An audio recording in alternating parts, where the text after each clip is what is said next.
Et soyez tous la bienvenue. Bon matin à tous. Je suis vraiment content encore de vous voir une fois encore là ce matin. Chaque dimanche matin, j'essaie de faire un petit live sur la parole de Dieu pour aider à la cause de la parole de Dieu.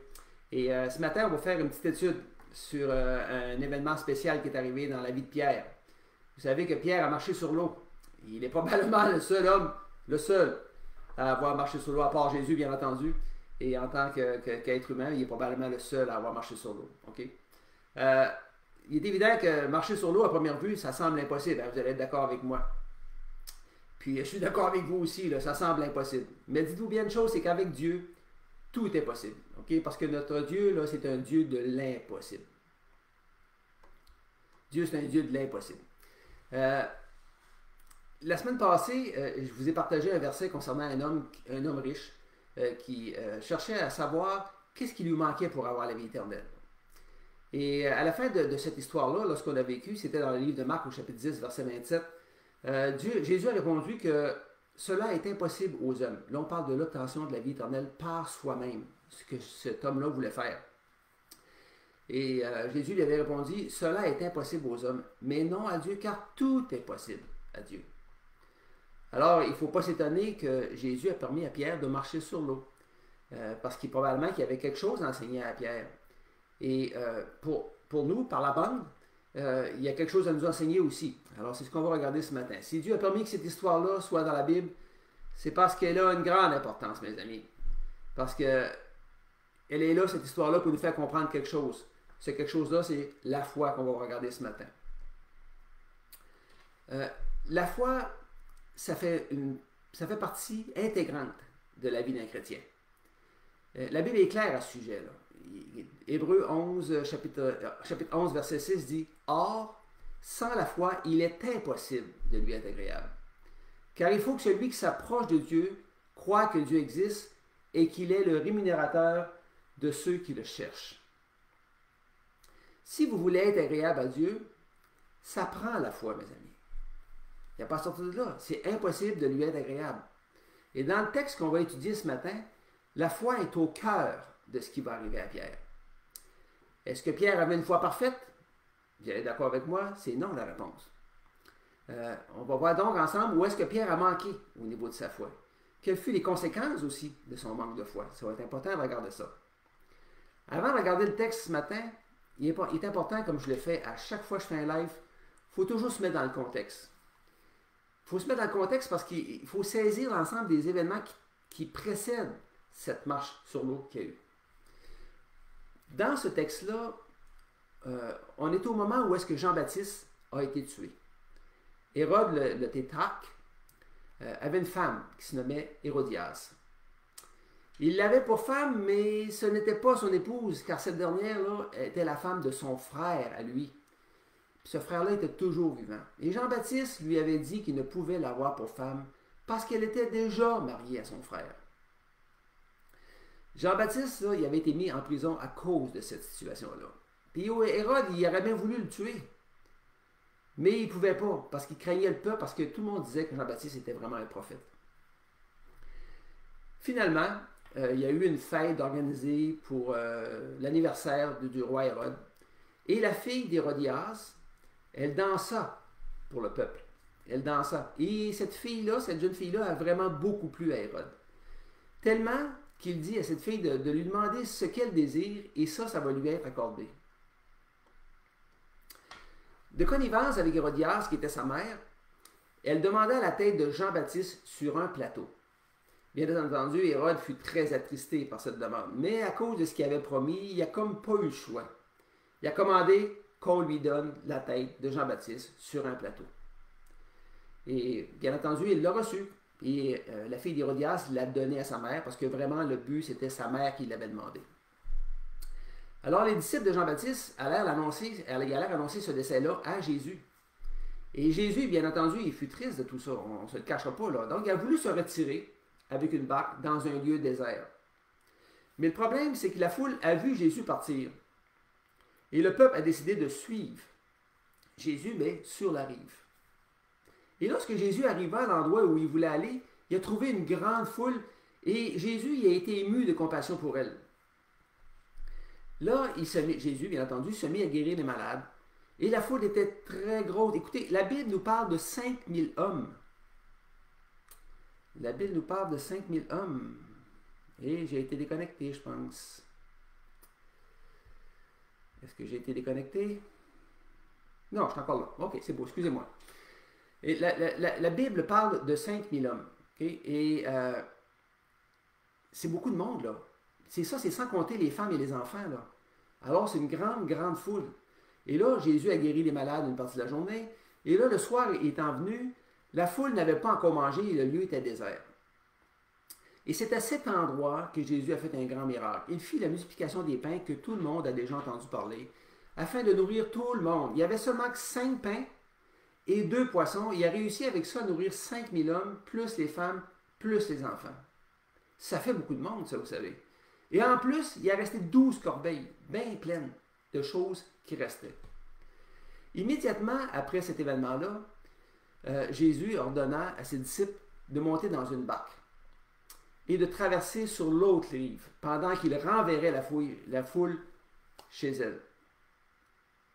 Fait à noter, il ne faut pas oublier que Jésus était allé là pour se retirer à l'écart à cause de la mort de Jean-Baptiste. Et il ne l'avait pas encore fait. Alors c'est la raison pour laquelle il voulait prendre ce temps-là.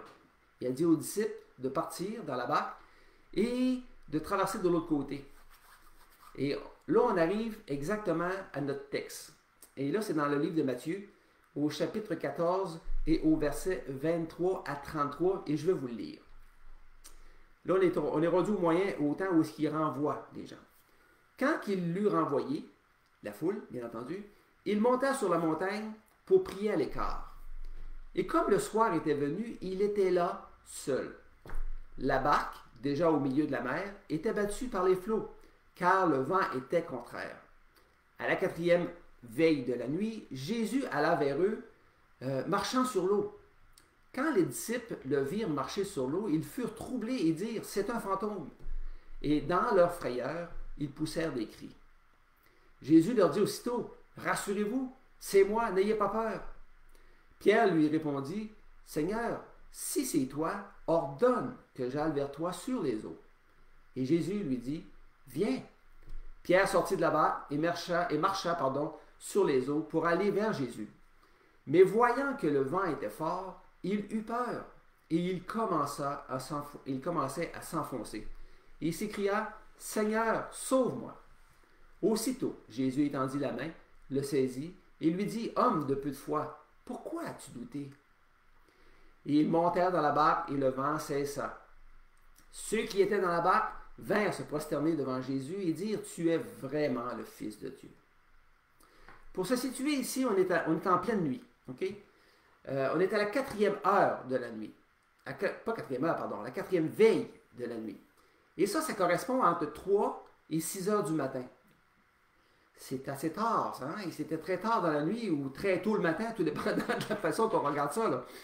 Les disciples avaient de la difficulté à avancer. Pourquoi? Parce que le vent était contraire. Un fait intéressant, c'est que Jésus était seul. Il s'est recueilli longtemps avant de rejoindre les disciples. Okay? Avant qu'il commence sa marche sur l'eau. Et la mort de Jean-Baptiste n'était pas rien pour lui. On ne sait pas tout ce qui s'est passé lorsqu'il était seul. Mais on sait qu'il était là pour prier et qu'il a pris le temps de le faire. Jésus, là, on ne se le cachera pas, il avait déjà tout prévu. Il était important que les disciples n'arrivent pas de l'autre côté avant que Jésus ne puisse y aller. Okay? Avant que Jésus puisse les rejoindre sur l'eau en marchant tout simplement. D'où probablement le vent contraire et la difficulté que les disciples ont eu de pouvoir se rendre de l'autre côté, ça n'avançait pas. Et c'est pas tous les jours qu'on voit quelqu'un marcher sur l'eau aussi, hein? On s'entend là-dessus. Là. Il est probablement que la lune pouvait permettre de distinguer une silhouette qui venait vers la barque et les disciples et les autres ils croyaient que c'était un fantôme. Ils étaient tellement en panique qu'ils se sont mis à crier tout simplement. Ils étaient loin de penser que c'était Jésus qui s'en venait vers eux. Là. Et assez que Jésus est obligé d'intervenir en dire « Rassurez-vous, c'est moi, n'ayez pas peur. » Même à ce moment, les disciples n'étaient pas certains que c'était Jésus. Et même Pierre, qui était plus fougueux que les autres. Ceux qui connaissent Pierre savaient que c'était un homme fougueux. Des fois, il parlait sans réfléchir. Il a dit tout simplement, si c'est toi, ordonne que j'aille vers toi sur les eaux. Et Pierre n'en revenait tout simplement pas de voir quelqu'un marcher sur les eaux. Et probablement qu'il voulait vérifier vraiment si c'était Jésus. Il voulait tout simplement essayer ça aussi, aller marcher sur l'eau. Il savait que si c'était vraiment Jésus, que ce dernier pouvait facilement lui permettre de marcher sur les eaux. Et Jésus lui a répondu tout simplement, viens. Pierre n'a fait rien des deux. Écoutez, il est sorti de la barque, puis il est allé rejoindre, mais il ne s'est pas rendu, mais il a voulu aller rejoindre Jésus en marchant sur les eaux. Mais qu'est-ce qui s'est passé à ce moment-là? Et je suis certain que Pierre a probablement fait quelques pas, même il a peut-être fait plusieurs pas parce qu'on ne connaît pas la distance qui était. Mais la Bible dit que le vent était fort et contraire. Il devait donc y avoir de grosses vagues. Et Pierre s'est rendu compte qu'il y avait des grosses vagues. Et qu'est-ce qui est arrivé? Il eut peur. Et que s'est-il passé? Pierre a commencé à s'enfoncer immédiatement dans l'eau. Et aussitôt s'écria, sauve-moi! Et qu'est-ce qui est arrivé? Jésus, aussitôt, c'est important, aussitôt, Jésus étendit la main et lui dit, homme de peu de foi, pourquoi as-tu douté? C'est ici, mes amis, le point culminant de notre texte ce matin. Le verset 29 à 31. On va prendre ces versets-là, on va les décortiquer pour en extraire, je ne dirais pas le jus, mais les enseignements qui vont nous instruire. Comme je vous disais plus tôt, sans la foi, il est impossible d'être agréable à Dieu. Hébreux 11.6. Dans la réponse que Jésus a faite à Pierre, nous pouvons y voir quel est le pire ennemi de la foi. Le pire ennemi de la foi, c'est le doute. Le doute, c'est un frein qui concerne la foi. Ça nous prive de grandes bénédictions, mes amis, le doute. Il est impossible de croire fermement que quelque chose pourra arriver si nous avons des doutes. Les Écritures nous donnent une bonne définition biblique de ce qu'est la foi dans le livre de Hébreux, chapitre 11 et verset 1. Ça nous dit, « Or, la foi est une ferme assurance des choses qu'on espère, une démonstration de celles qu'on ne voit pas. » Une ferme assurance, là, ça ne laisse aucune place au doute. Si l'on met notre foi en Christ, il faut constamment avoir les yeux fixés sur lui et lui faire confiance à 100%. À partir de quel moment Pierre s'est-il mis à s'enfoncer? Écoutez, la réponse est dès qu'il a quitté Jésus des yeux. Il a commencé à regarder la mer. Il a vu que la mer était agitée. C'est à partir de ce moment-là qu'il a perdu contact avec Jésus. Pierre, en détournant son regard vers la mer agitée, il est devenu une personne qui, par lui-même, ne pouvait pas marcher sur l'eau. Le contact avec Jésus n'était plus là. On s'entend ici pour dire que Jésus, que c'est lui, Jésus, qui agissait selon la foi de Pierre. Tant que Pierre regardait Jésus, Pierre pouvait comme flotter sur l'eau. Pierre n'avait rien d'autre à faire que quoi? Que faire confiance à Jésus. Le reste, c'est Jésus qui le faisait. Je vais vous donner une image qui va certainement vous aider à bien comprendre ce que Pierre vivait à ce moment précis-là. Imaginons un petit enfant. Un petit enfant qui va faire ses premiers pas. Il n'a jamais marché encore, là. Mais il voudrait bien le faire parce qu'il voit les autres autour de lui qui marchent puis ça a l'air vraiment le fun. Alors, papa prend le petit enfant par les deux bras et il le tient debout, tout simplement. Et la maman va se placer plus loin, devant, face à lui. Et pour le motiver, pour venir la rejoindre, bien entendu, elle lui parle et lui tend ses bras comme pour le prendre à son arrivée. Elle le motive. Qu'est-ce qui se passe à ce moment-là? L'enfant fixe sa mère et avec un grand sourire, j'ose espérer, il lâche les mains du papa et commence à avancer doucement. Et vous savez que ça gambade, hein? Vous avez déjà vu ça certainement, un enfant qui commence à marcher. Il avance sans quitter sa mère des yeux et elle l'encourage à continuer. Et à mi-parcours, quelque chose le distrait.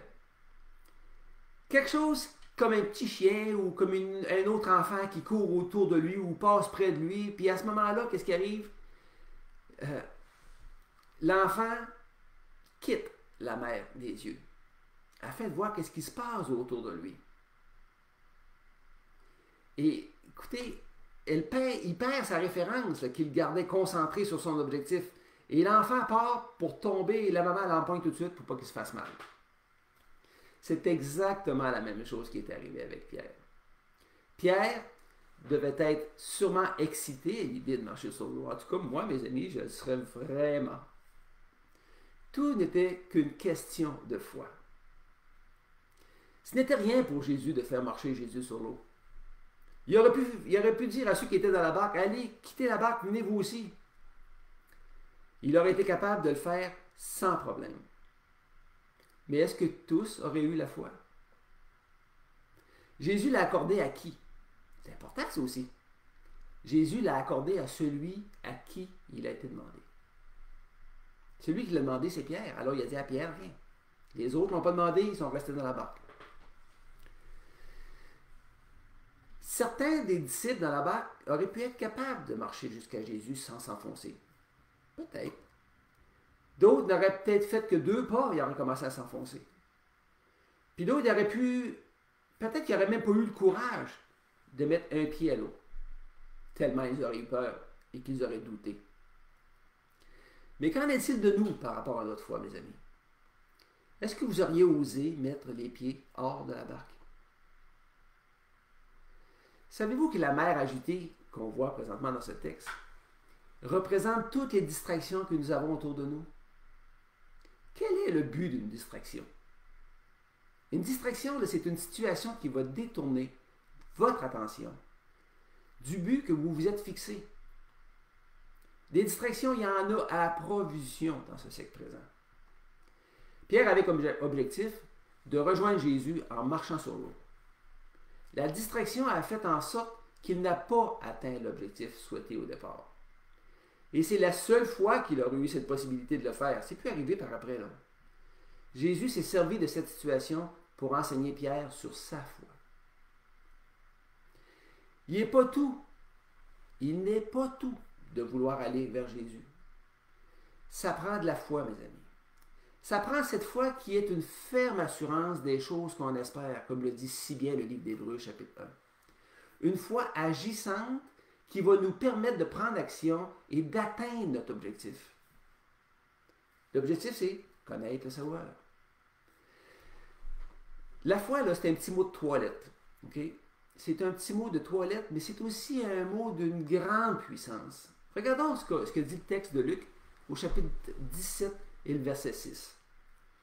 Et le Seigneur dit, si vous aviez de la foi comme un grain de sénévé, vous diriez à ce sycomore, qui est un arbre en passant, déracine-toi et plante-toi dans la mer, puis il vous obéirait. Il vous obéirait.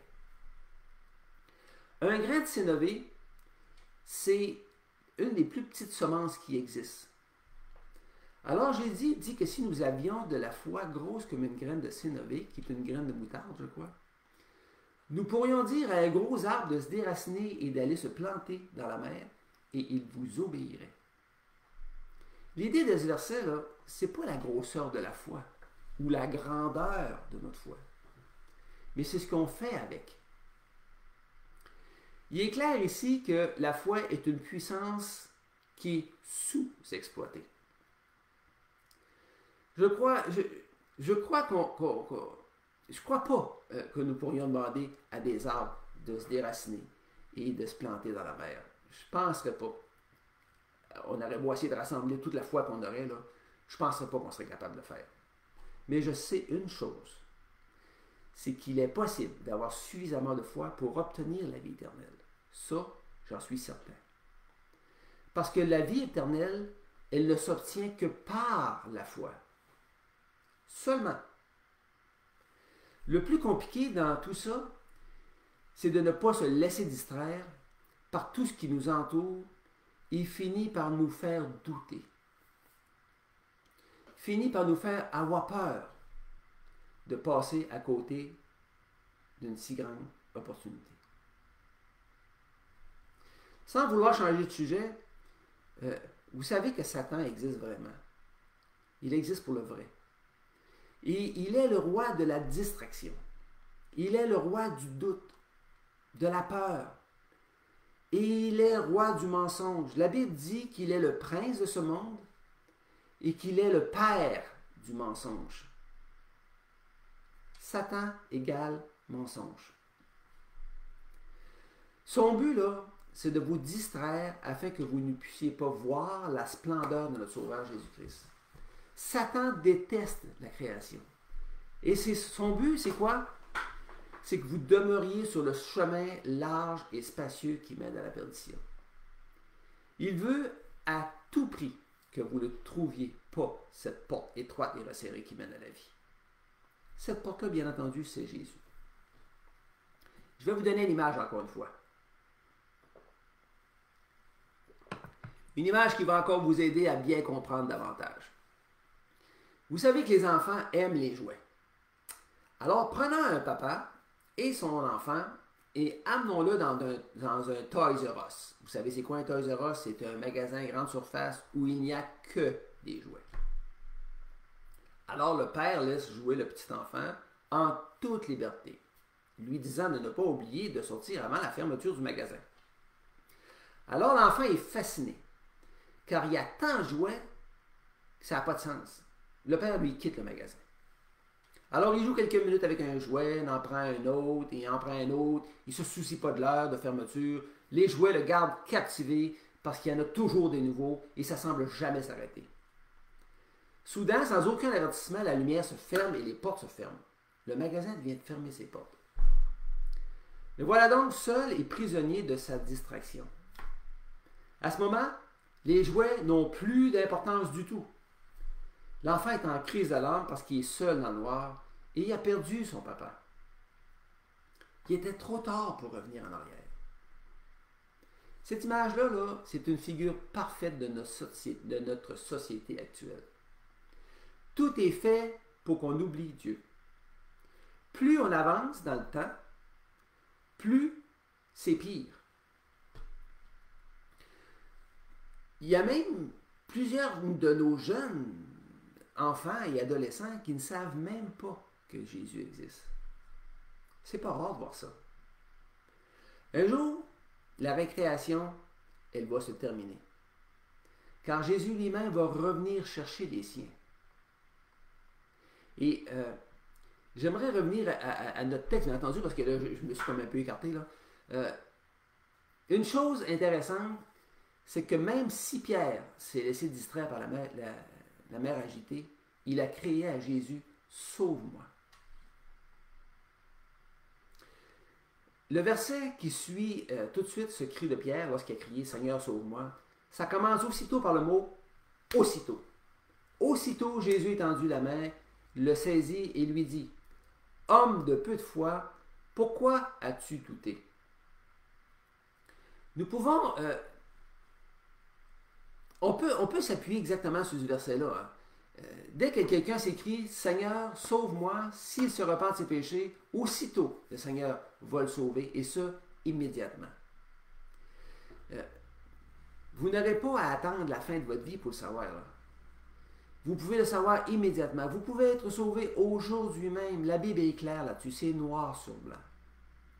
Voici un petit texte de la Bible qui vient appuyer ce que je viens de vous dire. On retrouve ce texte-là dans le livre de 1 Jean, chapitre 5 et verset 13.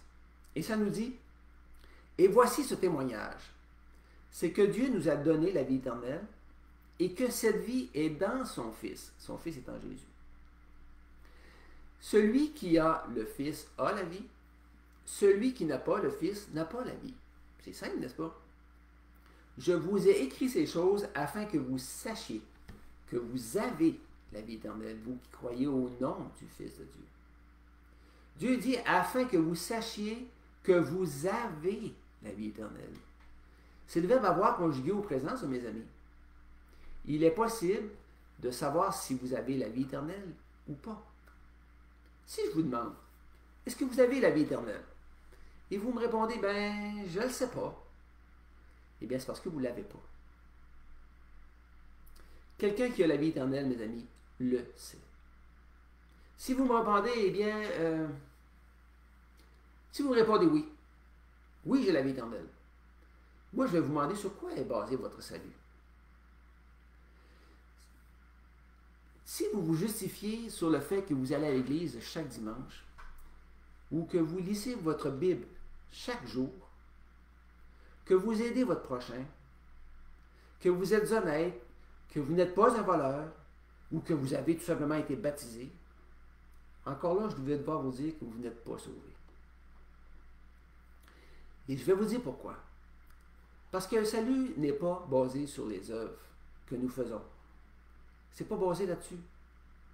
Le salut n'est pas basé sur nos souffrances, non plus sur notre pauvreté, ou sur le fait que vous avez été cloîtré toute votre vie. On vous a peut-être enseigné ces choses-là, mes amis, comme on me l'a enseigné à moi. Là. Mais la Bible, pas la Bible, la Bible nous dit effectivement que c'est pas de cette façon-là que ça fonctionne. Okay? La Bible dit que ce n'est pas par les œuvres, mais par la foi. La foi seulement. Et le mot seulement ici est très important. Et je reviens avec un verset que je vous ai mentionné tantôt au début de mon exposé, qui était Hébreux 11.6, qui pour moi est un verset très important. Or, sans la foi, il est impossible de lui être agréable. Sans la foi, il est impossible de lui être agréable. Vous serez d'accord avec moi que la possibilité d'être sauvé doit aussi être égale pour tous, jeunes ou vieux, pauvres ou riches, malades ou en santé. Tous devraient avoir la même chance d'avoir la vie éternelle, n'est-ce pas? C'est logique. Et c'est juste. Si quelqu'un pense avoir la vie éternelle parce qu'il est malade ou qu'il a souffert toute sa vie, eh bien c'est injuste pour moi. C'est injuste pour moi parce que moi j'ai eu le bonheur d'avoir la santé toute ma vie. Ça fait un peu paradoxal, vous allez me dire. Ça n'a comme pas de sens ce que tu dis, Philippe. Là. Mais s'il faut souffrir ou être malade pour avoir la vie éternelle, là, je veux être malade et je veux souffrir. Parce que je la veux, cette vie éternelle-là, mes amis.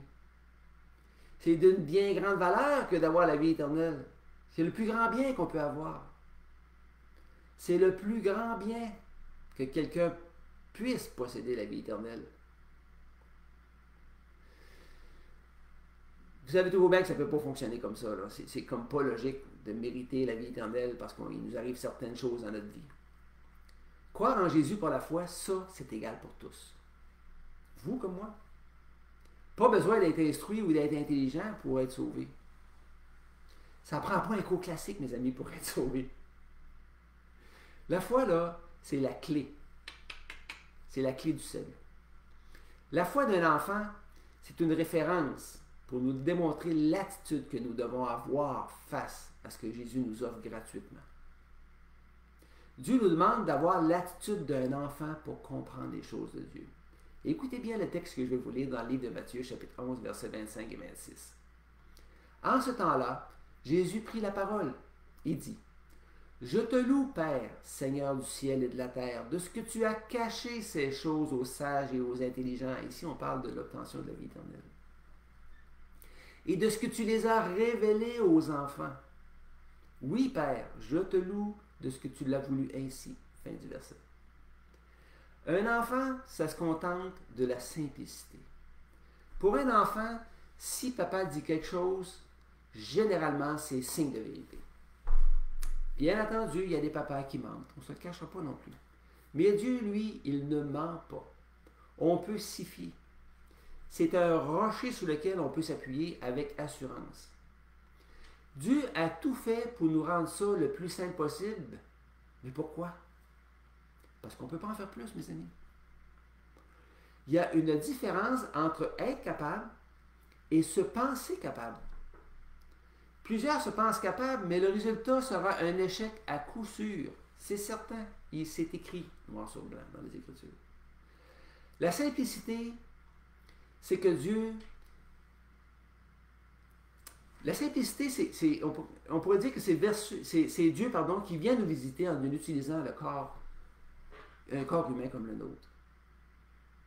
La simplicité, c'est que c'est Dieu qui s'offre lui-même en sacrifice, afin que son sang, versé sur la croix, nous permette d'avoir la vie éternelle. Et ce, par la foi seule. Il n'y a pas d'autre chose, il n'y a pas d'autre chemin. C'est le seul chemin valide. La simplicité, c'est Jean 3,16, qui résume toute la Bible. Car Dieu a tant aimé le monde qu'il a donné son Fils unique, afin que quiconque, ça peut être mon nom qui est écrit là, afin que Philippe croit en lui, ne périsse point, mais qu'il ait la vie éternelle. Ça peut être votre nom qui est placé à la place du quiconque. Le quiconque, c'est n'importe qui. La simplicité, c'est aussi Jean 3,36. Celui qui croit au Fils a la vie éternelle. Celui qui ne croit pas au Fils ne verra point la vie. Mais la colère de Dieu demeure sur lui. Si elle demeure sur lui, c'est parce qu'elle y était avant son salut. Dieu aime la simplicité. Il aime les cœurs humbles. Bref, Dieu aime les pécheurs. Il veut les sauver de l'enfer en effaçant leur péché par le sang parfait qu'il a. C'est d'ailleurs le seul sang qui peut effacer parfaitement tous les péchés, parce que c'est un sang parfait. Et je termine, mes amis, c'est déjà presque la fin. Moi, je termine en vous exhortant à vous repartir de vos péchés et de lui donner votre vie. Vous pouvez être sauvé aujourd'hui même, vous le savez. Une fois sauvé, plus de condamnation pour vous. Plus d'enfer pour vous. Il n'y a que du bon qui s'en vient. Bien entendu, on demeure dans notre corps. Et ça ne veut pas dire que ça va toujours bien aller. Mais notre esprit, c'est garanti qu'il a la vie éternelle. Les meilleures choses, là, ils sont à venir pour un chrétien qui est sauvé. De toute façon, un chrétien est sauvé. On ne peut pas être chrétien sans être sauvé. Je me suis comme un peu fourchu la langue. Là. Le livre de Romains, chapitre 8, verset 18, dit « J'estime que les souffrances du temps présent, c'est important, j'estime que les souffrances du temps présent ne sauraient être comparées à la gloire à venir qui sera révélée pour nous. » Pensez à toutes les souffrances du temps présent. Pensez aux pires souffrances qui peuvent exister sur cette terre. Il y en a beaucoup. Il y en a vraiment des atroces. Dieu dit que ça n'est même pas comparable à la gloire à venir qui sera révélée pour nous, qui sommes sauvés. Prenez la parole de Dieu pour du cash. Venez à lui comme un enfant. Moi, je l'ai faite le 9 septembre 1994. Et je peux vous garantir que je ne le regrette pas. C'est la plus belle chose qui m'est arrivée de toute ma vie. Je me demande où est-ce que j'en serais rendu aujourd'hui dans ma vie si je n'avais pas que de Christ comme sauveur. Je me le demande sincèrement. C'est tout ce que j'avais pour vous aujourd'hui.